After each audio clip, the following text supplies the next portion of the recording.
क्या छोड़ेंगे? वो दीवार आपकी घोषित की जा सकती है कि ये दीवार दोनों की कॉमन रहेगी। बनाओ नहीं बनाओ ही मत ना कुछ उस तरफ। मकान कैसे बने? मकान जो है 3 उस पर टांग लो अपना।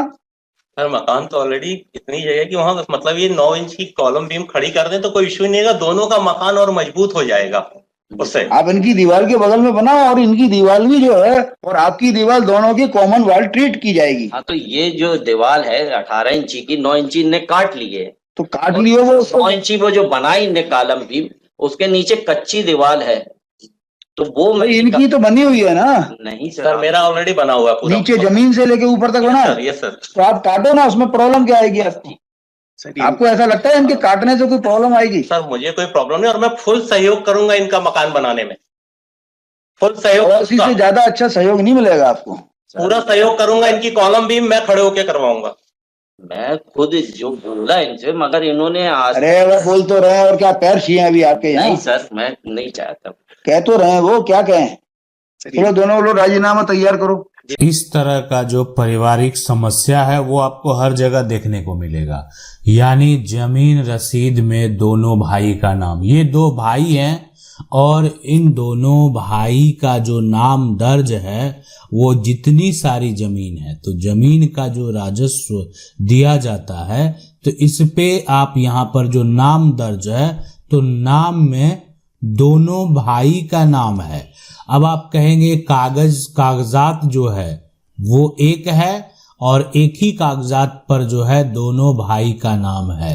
अब क्या होगा अगर ऐसा है, तो अब क्या होने वाला है? लेकिन अब जो है अभी वर्तमान समय में इस बात से समस्या हो रहा है और दोनों भाई जो है ऐसा सोचते हैं कि अब दोनों भाई का जो नाम इसमें दर्ज है कागजात में, वो नाम अलग जो है अलग हो जाए, ताकि भविष्य में उनके आने वाले जो जनरेशन है, भविष्य में जो नए उत्तराधिकारी हैं, उनको किसी बात की परेशानी नहीं हो।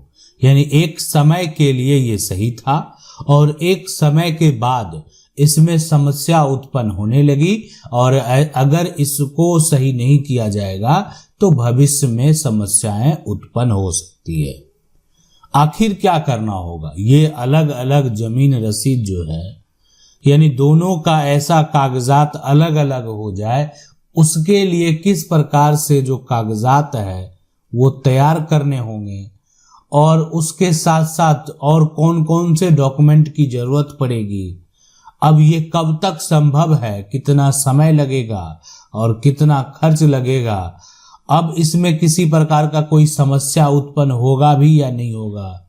म्यूटेशन को लेकर खास करके जो आप दाखिल खारिज कराते हैं, यानी आप ऐसा कह सकते हैं, आप जो जमीन अगर आपके पास है उस जमीन का अगर रसीद कटाते हैं तो इस जमीन रसीद कटाने को लेकर सुप्रीम कोर्ट ने भी एक ऐतिहासिक फैसला दिया है।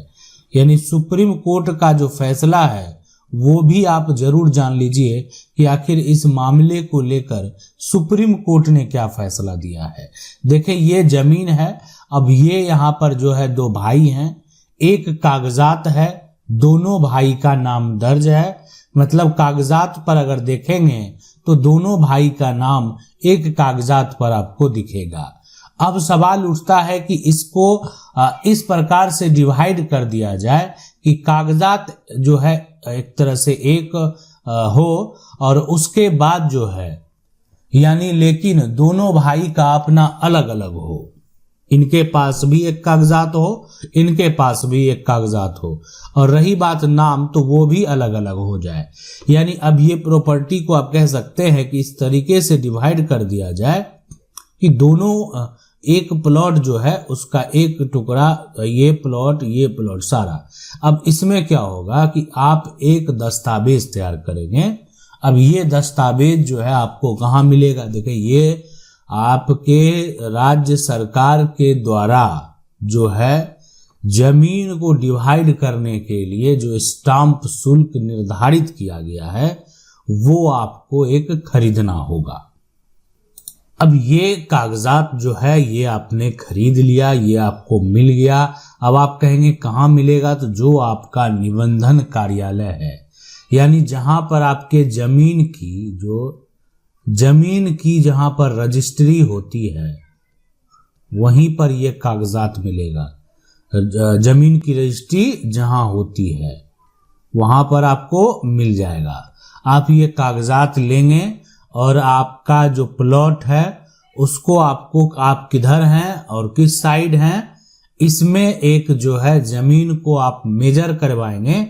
यानी सबसे पहला काम कि जमीन के नक्शे को, जमीन के प्लॉट को आप नहीं भी नापें, अगर आपको प्लॉट से कोई आपत्ति नहीं है। ऐसे अगर प्लॉट को भी मेजर कर लेते हैं तो और अच्छी बात है, नहीं तो जमीन के जो नक्शे हैं उसको नाप कर अपना आप जो है इनका पोजीशन को डिक्लेयर कर देना है और इनका भी पोजीशन को डिक्लेयर कर देना है। यानी दोनों का एक पोजीशन जो है वो निर्धारित कर देना है। अब यहाँ पर देखें कि इनका जो पोजीशन है, मान लेते हैं इस साइड है, यहाँ पर इस साइड है, यहाँ पर इस साइड है, यहाँ पर इस साइड है, तो ये सारा पोजीशन जो है इनके नाम पर, मान लेते हैं इनका नाम जो है वो एक तरह से राजेश है, तो राजेश के नाम पर ये सारा जो प्लॉट है उसका जो शेयर है, उसका जो पोजीशन है दर्ज हो जाएगा। उसके बाद जो मान लेते हैं नाम है, उसका नाम विनय है, तो विनय के नाम पर भी सारा कुछ ये जो है यहाँ पर अब दर्ज हो जाएगा, ये आप कह सकते हैं। या एक ये और कागजात अवेलेबल करा लेंगे जिस पर जो है विनय का नाम दर्ज हो जाएगा। यानी एक कागजात अगर यहाँ पर है, इस पर इनका शेयर और इनका शेयर अगर दर्ज है, तो आप एक और कागजात ले सकते हैं जिन पर जो है विनय का, ताकि आप उसको अपने पास भी रख सकें और उनका नाम दर्ज कर देंगे। और साथ में जब ये प्रक्रिया आप करेंगे तो बाद में यहाँ पर आपको जो है, जो अगर आप जो आसपास के लोग हैं, आप कह सकते हैं कि जो आपके क्षेत्र के पंच हैं, यानी वो आपके गवाह हो गए। आपने एक ऐसा दस्तावेज जो है, आपने क्या किया, आपने एक पंचनामा बना लिया, पंचनामा। अब इस पंचनामा के आधार पर अब आप क्या करा रहे हैं, म्यूटेशन करा रहे हैं। पंचनामा के आधार पर म्यूटेशन करा रहे हैं, तो इसमें क्या करेंगे कि आपका जो म्यूटेशन के लिए अप्लाई होगा उसमें अगर राजेश करवाएगा तो विनय का सपोर्ट होगा, और विनय अगर करवा रहा है तो राजेश का सपोर्ट होगा। तो यानी दोनों एक दूसरे को सपोर्ट कर रहा है।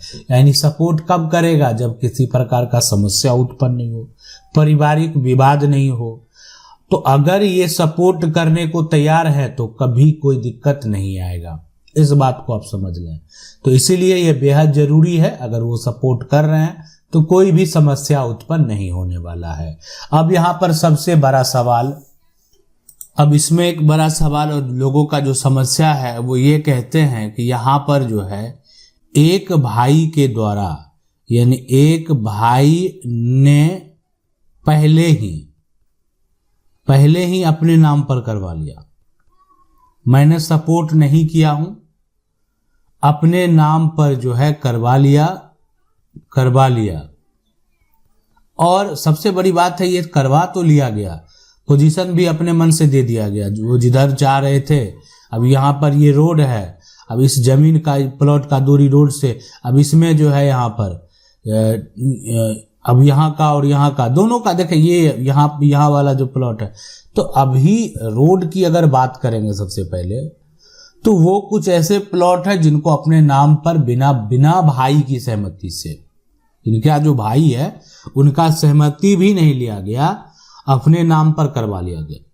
तो अब आखिर क्या होने वाला, सबसे जो यहाँ पर बड़ा सवाल है, महत्वपूर्ण सवाल है कि अब यहाँ पर क्या होगा।